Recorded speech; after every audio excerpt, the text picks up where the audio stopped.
पहले ही से दो गिलास में पानी भर के रख देले बानी ओकनी के आवतो नहीं किसन कबे से फोन कनी है कि आवसन अभी तक ना आइली सन। कितना खुश बानी जब कितना दिन के बाद हमर सखी ओरी आवत ऐसन घरे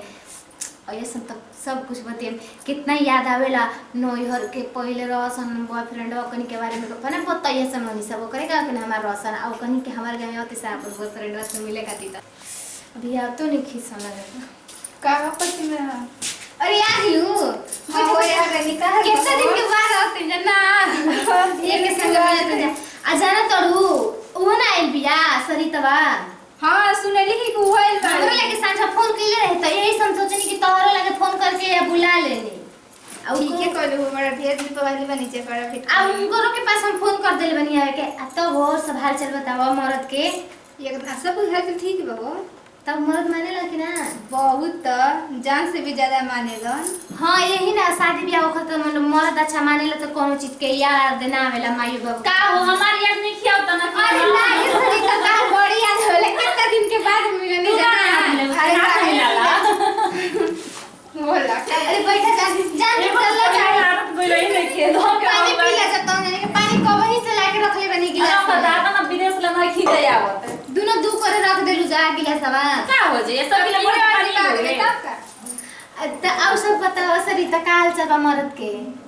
मने हमार छोड़ मरद के हाल पूछताड़ी बाहर सखी बुझाते नहीं कि हमार सखी और कि उनकर तो तारे के तो देखते पानी मरदा के तो नहीं खिले देखनी तब ना वो पूछली ठीक है बड़ा हां आ तब तार बॉयफ्रेंड के का हाल बा अरे वो फरना पड़ो छोरे छूट गए आई रमी को तो पहिल का प्यारे का हाल है तो नीचे बैठे बड़ा घर में दिक्कत बका ना दिक्कत नहीं के तनी के मोट बस चल टूटे मत हमरा पिया तो तब आओ दाई ढेर आ एक मर जो सोच से देखा सुखाई भी नहीं करले बात जानते एक सब ओसने बोलते का माने के जैसे हमारे वाला मां के जाने के का के तो जूस पियावेला तो बढ़िया ना भाई तोनी के बड़ बाउसन तोनी के हमार मरद खूब मानेला हमारा मरद ना जान जे कि हमारा मरद मरद भगवान ने कोई के देला ही नहीं खने एक पिसु बनैले ही बड़ा नुन करा के हां मानेलन जाने बढ़िया ना जन तड़ू हाल का खाते दिन बाजार ना हम ना कहब ना तब सोचे ना जरूर से अंडा खाए में तू तो अरे तू तो मैंने घोले तोरे के मैंने अंडे नहीं खियावता आ जान जो न सकी हमार मरद बड़न कि का ना मैंने जो ना लागे के तोन बाजार से उठैले लेके खाई वो बॉयफ्रेंड से पट गिरे तो अरे वो तो अरे सुना ना हम बताओ कि हमरा ना मतलब महीने में एगो साड़ी हमरा किन के लिए तो महीना में हमर हफ्तो ना बीतेला हमार मरद के का जोड़ तू लगाइबे हमार मरद के कोई नहीं के जोड़ लगावे वाला भगवान कहते बनुगा के एक पीस बनैले रहन हमार मतलब दिन तड़ू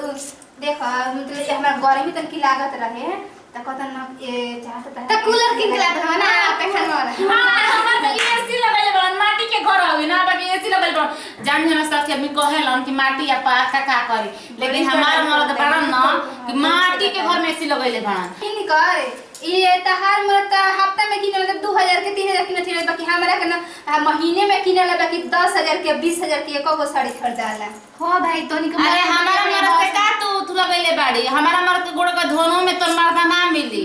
चले तो ओकर पीछा 10 गो लड़की लाइन लगैले चलेली सन बुझाइल 10 गो लाइन का हमारा मर्द के पीछे ना 20 गो लड़की अरे ऊपर से नीचे तरफ बुझाता कि कितना तरह का मानत जानो तू हमारा मरद में बड़ू मिलावे अपना मरद देख लबी आवत रहे तो जही अरे तो पुराना डिजाइन हो गेल रे एकरे के पूछा त बजारी में कोई नहीं सकी ऐसा डिजाइन आके दिखा दो ना तो कहत कि बुढ़बा खस रहा है कुल डिजाइन के तहार मन लगता पटरी हो ना ट्रेन बार जात रहला ठीक बाटे तार मन ना हमर मरद ऐसा आदमी हवा ना कि का कहब उनका पीछवा आगे 10 गोदी में लाग रहलन कि इनका नजर मत डाले बुझाई हमार मर्द ऐसा भाव ना कि घर से निकल ले कहत ने कि हमर मरद के कहत ने जोड़ मत लगाओ देख तू हमर मर्द के जोड़ मत लगा हम तोरा मरद के का जोड़ लगा ले हम अपन मरद के कहत तू कहत जब हम कहत तबे तू हुआ आवत सुने बते तू कह जब हम करे जब तू लगा तड़ी हम का लगा जे ना का हमर सुगर हमर मरद का का सुगर होवे अपन मुंह नहीं खुद देखा जैसे तू तो तोर मरद बुझाई ना सन तू जैसे दान मरद हां त हमर मरद हम लाखों में एक भाई हमर मरद करोड़ों में एक बा बुझाई हां वो लाखों में एक बानी धरती के पानी हम चुप रहा हमरा धरती के पानी ना हवन बुझाई ना तब कोचियन सरितवा तू ऐसे कर ले जैसे लहले बानी उ करोड़ों में एक पीस बना रहन उनकर जोड़े कोई कहत ना मुंह के बड़ाई कर दी ना भले मुंह पर कोई कुछ कह दी लेकिन कोई नहीं करवाना मैं तो शिकायत करत हो का शिकायत करते हम का शिकायत करते तू देख ले बड़ी मत शिकायत कर तू काहे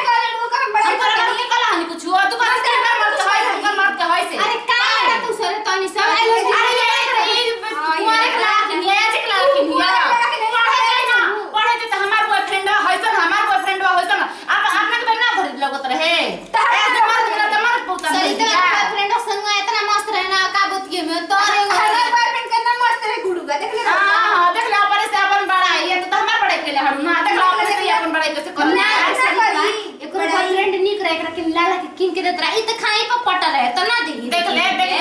आतम नि मरत इस तो कैसे नहीं बड़ाई होखी ना वैसा की तारे के बुराई नहीं कहता वो सही बड़ाई ना ना करता नहीं तब सही ना कहत ई ना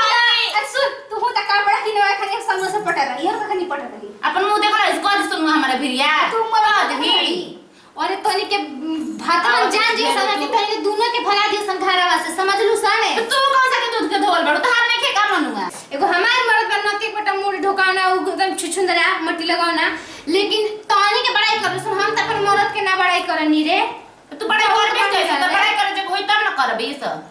आवा तनी के मर्द सार मर्द निक बा देखा हां मारे मरद के जैसे कही ना तैसे रहेला ने तना निमन बाड़न ना कि कह दो कि तारा हेजी खड़ा रहे बत ओजे खड़ा रह जने तना हमर बात के मानेलन हमारे वहां के बने इतना मन हमरा के जब दुइये दिन पर हम के नैहर जाए के मन त पहुंचा दे वाला लिया के सुता के तो तू त अपन बॉयफ्रेंड के चक्कर में नहीं हरा आ तना फेकत या ना तना फेकत या ना कोई ना फेकल होखी तू ज्यादा बुझाइला हम नहीं फेक दे रे अरे काजन ठीक कहती रे तोरा से महंगा साड़ी पहनले बिया देखत ऐसे चमकता अरे त हमर लेनु के साड़ी हवे एकर कौन सितारा मोती के आजकल के पूछता रे हाय लेनु साड़ी कौन पूछता ना देख ले ई साड़ी के जान किसका तना दाम हुए तो तोर माता बेकारी तब ना ऐसन साड़ी की नहीं बुझाइला इतना दाम बना का 2 रुपए का साड़ी के आवत सितार साड़ी के साड़ी के लाखो ऐसन साड़ी हमरा आगे पीछे को फेकले रहेला ये ढेर ओसने गौड़ी के जा दे रे हम तो ई उड़ाने के तोर मर्द बा तू वही अरे चुप रह रे तोरा मत लाइक करा गप चला लगेले रहेली अरे चुप रह तोरा ले हजार लोग कैसे सोना मत ले ना हमारे घर में नौकरानी बन के खटेली सन बुझाइल एक दो दिन उतरे घर में पैसानी गोतली सन गोबर खिचली सन तोरा मत लाइक के है सन साड़ी पहन के बुझाइल मैं 10 गुरे आवत ढेर बखान करे बखान करके तना चल बन जा तोर मां 10 गो लड़की 10 गो मार दे अरे चुप रे साल लड़ा तू से रे घरे बिल्डिंग बा हम खूब देखतानी का ना देखो कतना बिल्डिंग बहुआ आवत बिल्डिंग वाली हमारे घरे लसन भेंट करते लड़ाई करे रे तनी के अरे देख हम लड़ाई के ले हाई लड़ाई के मुंह बोले हां मैं लड़ाई करे रे जब हम मरत बत हम कहत नहीं तोरे बत हम झूठे काहे ना कहत तू झूठिया कहत रही हर बात हम कहत नहीं हकीकत कहत नहीं बाकी तू तो फेकत है कतना हकीकत बा ऊपर से नीचे तोर पे नगे ओढ़ गए से लोग जत जा रे यार देखो सन हमार मरद जौन देवेला ना तने पेने नहीं जौन देवेला खाए के उहे खाने जैसे कहला वैसे रहनी देख आ कॉलेज से हमरा साल भर में एगो साड़ी किने लेकिन बड़ी प्यार करेला हमरा से ई कुल ना कि होय दे हो देवेला कार पहनी खाए खातिर आदमी बियाह करलन का अरे गांव में आदमी तनी देखिए ऊपर नीचे कि हां कहां का होता तो हमनी के घर में दीदी बियाह सास बियाह ननद बेटे भौजाई बियाह माने सब बाड़ी सन बड़ गोतनी छोटा सब हमनी के कहीं ना रहे नहीं जत हमनी के करे बारे में हमनी के नहीं की जाना तो उसे बोल रहल बिया अब देख तू हमें बारे में बड़ाई कर चाहे बुराई कर तनी के दोनों लड़ा तड़ू सन का लड़ जा रे आई हो दादा अब अपने छोड़ के हमरे ऊपर आगल अब हमरो का धोबू सरे में धोए का बात ये नहीं जैसे लागत है कि तोरे मरत तोरे ले प्यार करला हमनी के मरत दुश्मनाई से देबे चल जाए गरम हो गेल बे त हम तोरा के ठंडा ठंडा थुला देता नहीं कोल्ड तू ये गरम भइल बैस बुझाइल ना हम नहीं की आवत करे ढेर हमनी के तू करे ऐसन बात कर एकर घर वाले से जब तेना ढेर गिर पाता भइल बनी जाए ऐसे ऐसे ना बोलत या ई कैसे बोलता रे माने कि तनी के दुना के हम घर लड़ सब कम तन गिर पाता हो गेलु सन का बताई भले नतिक बेटा में मरद कोनो चीज ना देवेला साड़ी मार पीछ देवेला लेकिन आज तक ले एगो साड़ी नहीं की पीछो ना ओकरा के नतिए कोई गाज देले बारी जिंदगी में बचिया समझिए सब भले तनी के मुंह पे उनकर बुरा माने बुराई कर चाहे बड़ाई कर तनी कर तो लेके अपन मरद के नतिए कोई ना बड़ाई करनी कोई हमरा के ना ऐसन कर कहियो ना कहलन कि कुछो करे के हम सब काम हमार कर देवेलन समझो यहां तक ना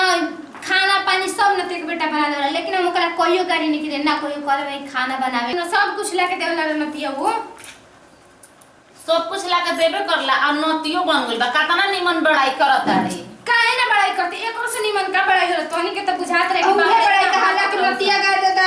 मुझ अरे दादा बड़ाई तो बोले कि घरे देखी है या गोल भी जाने खेत पर अपने के पानी देबे खातिर हम घर खुले छोड़ के आइल हम जाते हैं तोनी के चौक अरे सुन पहले माता जी भैया जी के बता दे नहीं से करल जाला बताओ नमस्कार प्रणाम हम सरिता सिंह देखिए हमने के जैसे आपस में बड़ाई कर झगड़ा के लिए जैसे रहो लेकिन मत करब जैसे जौन बताउने रही और हमने की वीडियो अगर अच्छा लगल हो तो चैनल के लाइक करिए शेयर करिए और सब्सक्राइब करिए नमस्कार प्रणाम प्रतिमा सिंह और देखिए जा हमने के वीडियो एंटरटेनमेंट खातिर बने जा हंसे हंसा खातिर वीडियो बनाई जा दिल पे मत ले हम जा और हमके वीडियो अच्छा लगे तो जरूर कमेंट करके बताइए जा नमस्कार प्रणाम भैया शिवानी सिंह तो यही के साथ ही विदाई अगले वीडियो में फिर मिला जाए तब तक खातिर जय जवान जय किसान।